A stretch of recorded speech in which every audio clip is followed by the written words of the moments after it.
Hey guys, this is Brian from Katie's. He's the owner, and he's going to tell us the story about what happened with him and the ghost. All right. So what happened down here, which is really the spookiest thing that's ever happened to me, and the only time I was probably ever truly terrified in Katie's, was I had an out-of-body experience.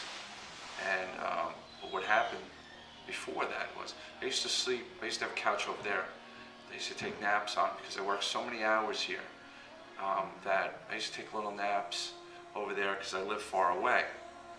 And twice, when the couch was over there, I woke up and I had sleep paralysis, which I found out later what it's called. Because I woke up and I couldn't move. I felt fear and I felt like compression on my chest. And I remembered being a little boy and it happening and trying to scream for my parents and not being able to move or scream for help or anything. And but as an adult, it never really happened to me before. And then I felt like something was messing with me. Like something inside was like almost like a spiritual kind of battle. Like, not to sound corny, but I didn't know what the hell was going on. Like something was trying to mess with me inside. Yeah. And I'm like, who the hell are you? Why are you messing with me when I'm sleeping? You're a punk. Really, I was cursing a lot more than that. And I'm calling it a punk. I'm calling it out. And they say, you never should, but me being an old, mechanic biker, that's all I understand is kick its ass or fight it, whatever. So I'm like, why are you messing with me when I sleep? And then it let me go as I kept calling it a punk. It let me go. And then I said, all right, I'm not sleeping over there anymore. So I take the couch and I slide it over to the other part of the room, not knowing at the time. That's the craziest damn part of the whole place at Katie's. The darker part. I don't want to say evil, evil's a strong word, but there's some spirits in the lower part of Katie's that aren't in as good mood as the spirit or spirits upstairs that toss the glasses are a little more mischievous. So I'm sleeping on the couch over there and I wake up and I'm refreshed. And I swing my legs over onto the floor to tie my boots, and I look back and my body is still sleeping on the couch. And I look back and I'm like, wow, I'm having one of those out-of-body experiences that I heard about. That's crazy. And I wasn't afraid.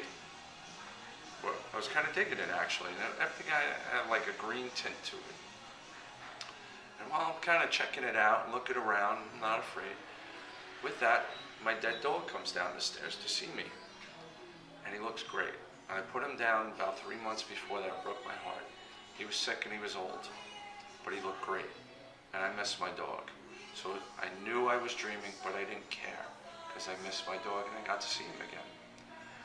So I'm playing with him and he's happy to see me and we're playing and he's jumping all over me. And after a few minutes, he starts running back and forth between me and the stairs, like trying to get me to follow him.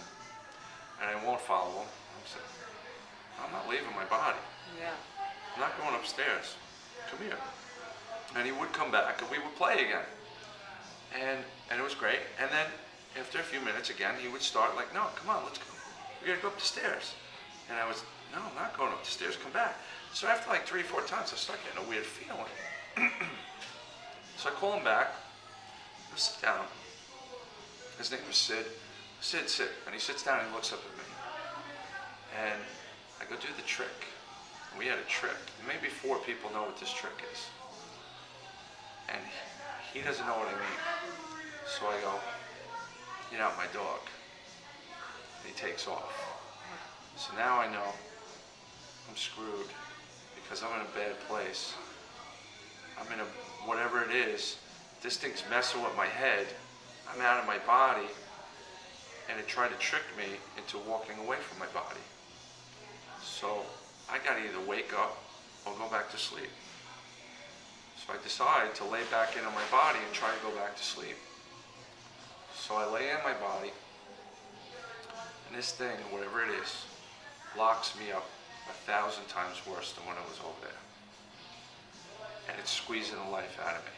I feel the air from my lungs just leaving my body. And I'm dying. It's killing me.